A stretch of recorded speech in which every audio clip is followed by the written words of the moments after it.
Hello दोस्तों, स्वागत है आपका हमारे चैनल पर, जहां हम जुर्म और मुजरिमों से मुतल्लिक दास्तानें आपको सुनाते रहते हैं। आज हम एक और मशहूर ज़माना केस की बात करने वाले हैं, जिसका नाम है चार्ली रॉस किडनैपिंग केस। इस बारे में मज़ीद जानने से पहले आप तमाम दोस्तों से गुजारिश है कि चैनल को सब्सक्राइब कर लें और बेल आइकन भी दबा दें। दोस्तों, चार्ल्स ब्रूस्टर, जिसे चार्ली रॉस के नाम से जाना जाता था, ये कोई बड़ा आदमी नहीं बल्कि एक 4 साल का बच्चा था, जिसकी पैदाइश मई 4, 1870 को हुई और वो जुलाई 1, 1874 को गायब हो गया और उसके बाद उसका कोई पता नहीं चल सका।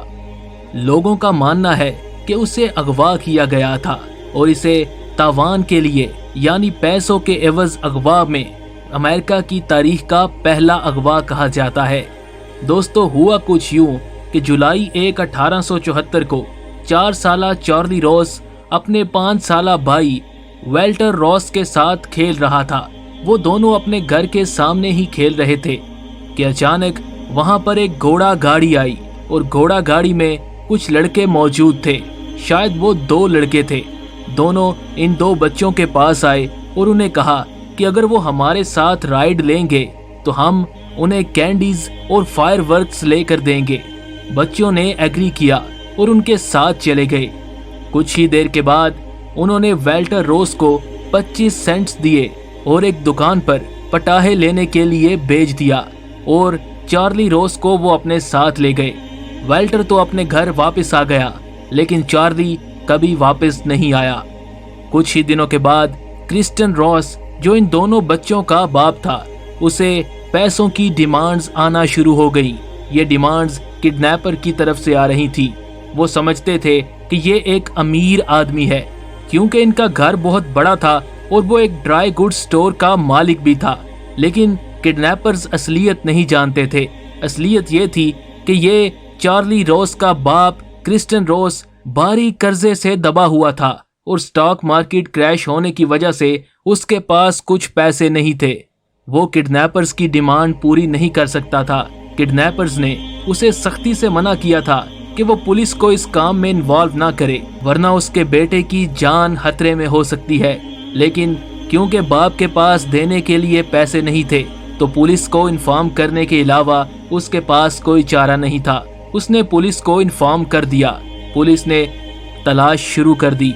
पुलिस ये खोज लगाना चाहती थी कि आखिर अगवाकार उसे कहां लेकर गए हैं। पुलिस ने पोस्टर छपवाए, लोगों से पूछताछ की, फ्लायर्स बांटे, लेकिन कुछ भी पता नहीं चल रहा था।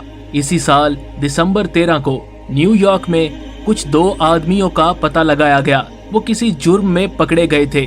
पुलिस को शक था कि ये वही 2 लोग हैं जिन्होंने चार्ली रॉस को पकड़ा था।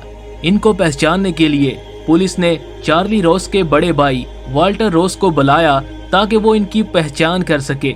वाल्टर रॉस ने जाते ही पहचान लिया और पुलिस को बताया कि ये वही लोग हैं जिन्होंने हमें उठाया था और अपने साथ ले गए थे। इन दोनों आदमियों पर ट्रायल शुरू हुआ। इन 2 आदमियों को 6 साल की सजा भी हुई, लेकिन वो ये कहते रहे कि वो बेकसूर हैं और वो ये नहीं जानते कि चार्ली रॉस कहाँ है।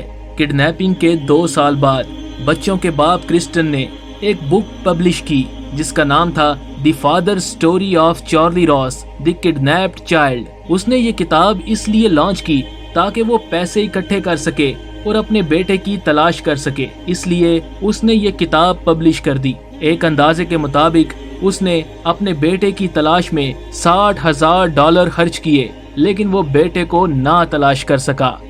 1934 में एक 69 साला आदमी जो एरिज़ोना में रहता था, उसने ये क्लेम किया कि वही चार्ली रॉस है जो बचपन में गुम हो गया था। उसने बताया कि वो अगवाकारों से भागकर एक गुफा में रहा था और उसे फिर एक आदमी ने पाला और वही रॉस है।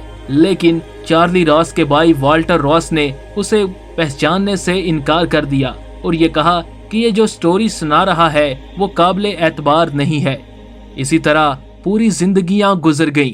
चार्ली के बाप और माँ भी चले गए, उसका भाई भी चला गया, लेकिन आज तक कुछ मालूम नहीं हो सका कि चार्ली रॉस को क्यों अगवा किया गया और वो कहाँ है। दोस्तों, आपको क्या लगता है कि क्यों अगवा किया गया होगा? क्या ये सिर्फ तावान के लिए अगवा किया गया? अगर तावान के लिए ही अगवा किया गया तो वाल्टर रास को क्यों छोड़ दिया गया? हमें कमेंट्स में जरूर बताइए। धन्यवाद।